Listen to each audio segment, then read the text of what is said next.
Hello guys, welcome to What's She Doing Ministries. I'm So Ronica and I'm so ready to remind you to sow into your future. If you're interested, stay tuned. Here on today's episode of Sow Into Your Future, we are working on part 2 of the orange color fabric.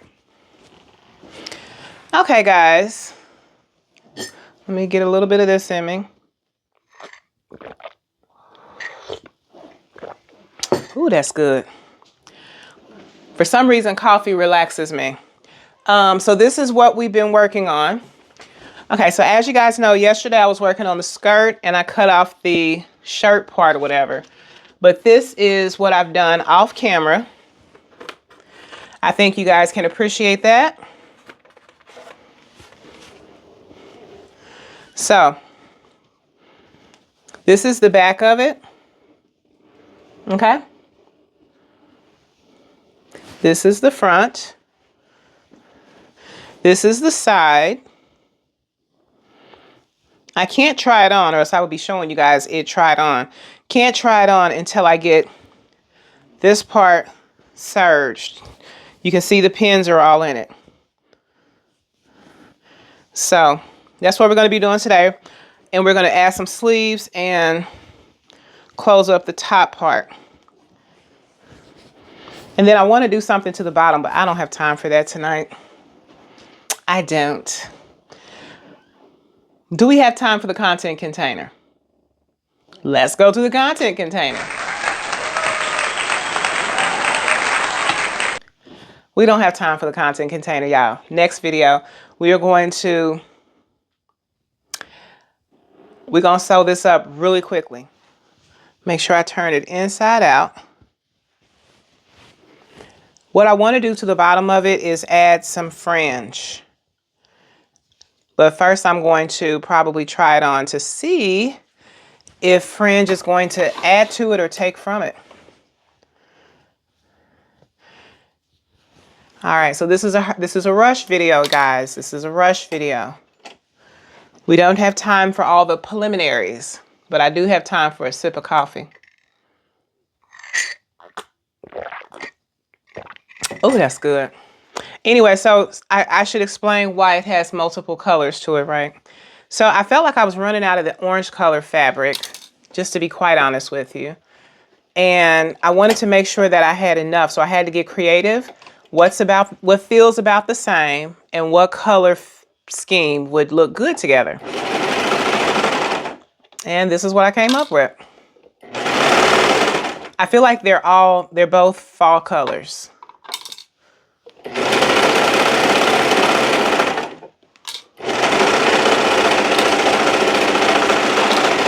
We don't want no holes in our clothes. All right, so I got to go over it one more time because there is, in fact, a hole in our clothes. Okay? Woo, what's the content?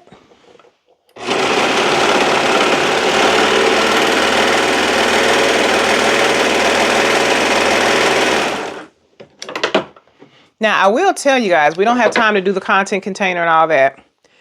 I just got off work. So. But I definitely want to keep something under the needle. Or else how else will you learn? Unless you keep something under the needle. I need to go over this part one time. I think. Yep.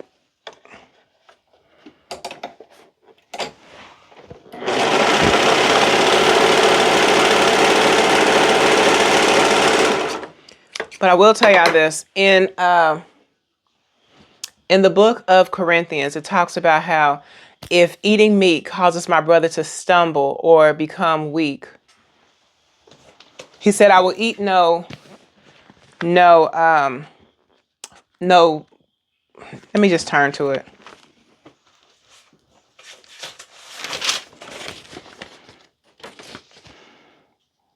It was in Corinthians. No, it was in Romans. Romans chapter 15. It was in Romans chapter 15. Thank you, Jesus. And it was, Romans chapter 14. It said, for if meats destroy not the work of God, for meats destroy not the work of God, all things indeed are pure, but it is evil for that man who eateth with offense. It is good neither to eat flesh, nor to drink wine, nor anything. It is good neither to eat flesh, nor to drink wine, nor anything whereby thy brother stumbleth, or is offended, or is made weak. So,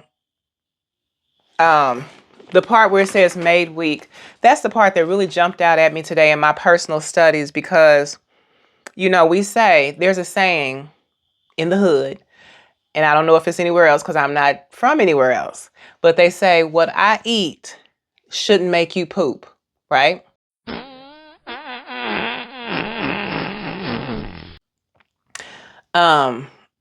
Until I came across that, because that's clearly saying what I do, what I'm drinking, what I'm eating can cause somebody to be, because see, when all this time in church, when I've heard of the stumbling block, right? I always thought it was something, evil men and seducers shall wax worse and worse, deceiving and being deceived. But there's another stumbling block. There's another stumbling block that can cause somebody to be made or is made weak.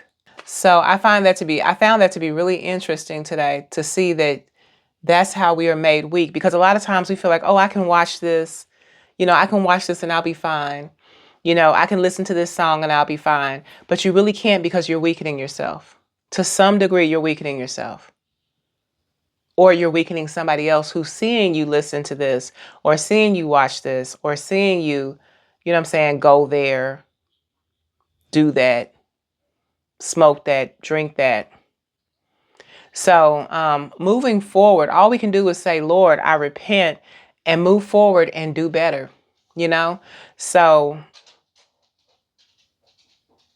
because it's literally one thing when the word corrects you, when the word of God corrects you, when the Spirit of God corrects you, because God knows when you get it. He knows when that word went through and you conceived it in your heart. He said, receive with meekness the engrafted word, which is able to save your souls. When there is a conception that is taking place where the word hit and it's going to bring forth fruit. When you got that, when it's in your spirit, when the word of God, the revelation of God gets in your spirit, and that's God talking to you. So anyway, I found that to be very interesting. I wanted to share what I eat does make you poop. What you eat does make me poop. It affects us. There's things that you can watch. There's things that you literally are partaking of. You're in agreement with by giving it your attention. This may be elementary to somebody, but for me, it's like, I get it. I get it. It's really time to, the day is far spent. Romans chapter 13, verse 12. The night is far spent, the day is at hand. Let us therefore cast off the works of darkness, and let us put on the armor of light. Anyway, let's finish this. Somebody said, well, are you trying to be perfect? The Bible says, be ye perfect, for your heavenly Father is perfect. The word of God tells us to be ye perfect and be ye holy. And so you can't deny the fact that God is calling you to a level of excellence. And when you see where you have been in error, you have to repent, and you have to say, Lord, I am sorry. I'm sorry for doing things my way, basically. And it's like, if you teach, not only if you do wrong, but if you teach others to do wrong, there's a greater punishment.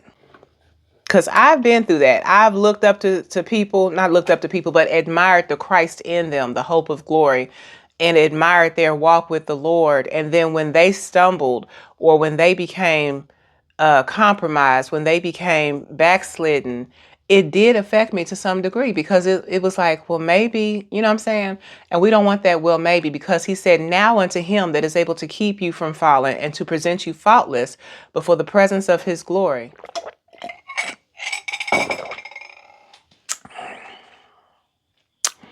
That coffee is so good. It's the perfect blend of sweet with a little bit of milk to make it creamy, a little bit of sugar. It's perfect. And it's warm, so it's relaxing. I don't know. When I was younger, when I was growing up, I used to love warm milk. Warm milk. And not just any kind of warm milk, excuse me, but the carnation.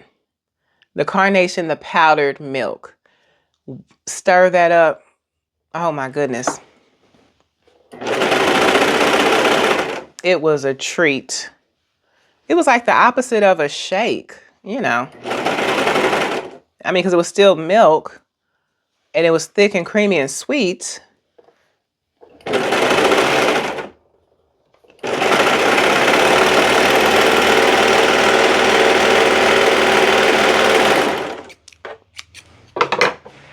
All right.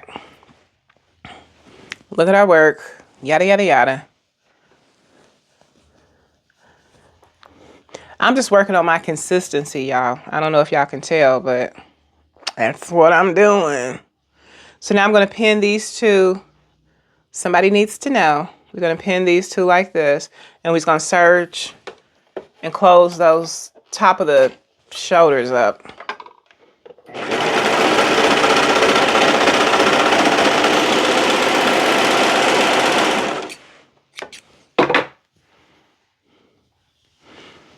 But yeah, it's like after a while, when you get good and grown and mature in the Lord, it's like you got to stop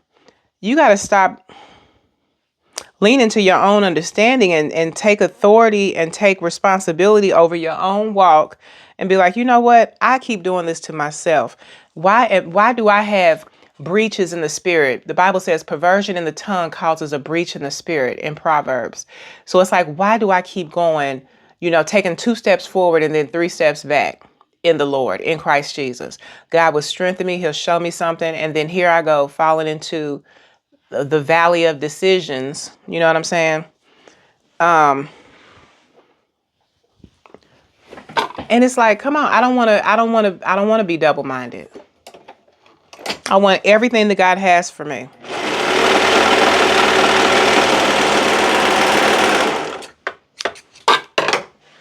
All right. Y'all saw how fast I did that? It was almost as if I didn't care. I'm over those blue heels, y'all. Somebody said, what you mean you over them blue heels? They're not pointy-toed. I love a pointy toe. Give me a pointy toe and I'm good to go. But if you give me the round toe, I don't know what to do with that. Okay, so again, this is the back. This is the front. And I really want to put something on the end of that, or maybe I don't. This dress is a size 12. I told myself if I don't put this in a video before I post it on Poshmark, then I will be upset because I've never worn it.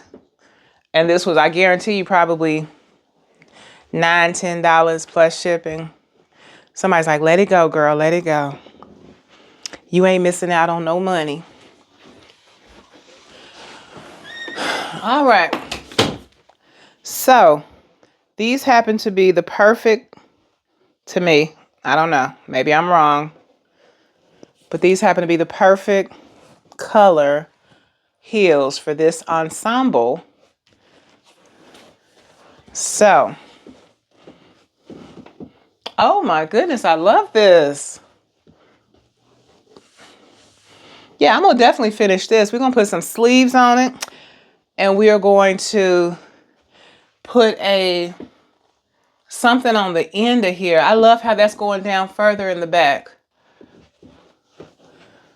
But then I love also, y'all know me, right below the knee, classic length dress. It's very classy and elegant.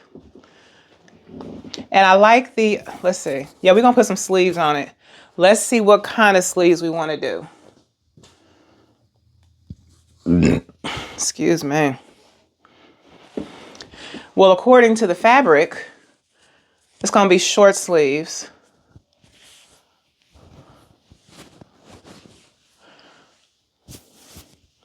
Yeah. I want to do something different. I don't want this color sleeves. I'd rather have the maroon. But the thing with the maroon,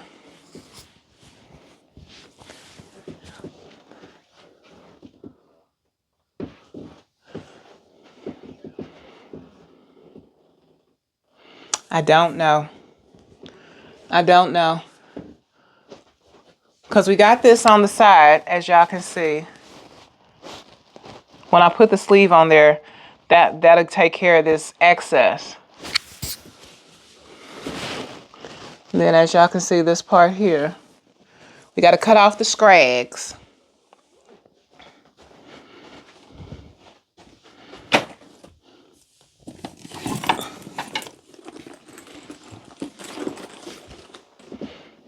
Oh my goodness. This is a whole fit. Oh yeah, we're going to finish this. Tomorrow we're going to hook it up. Thanks for watching.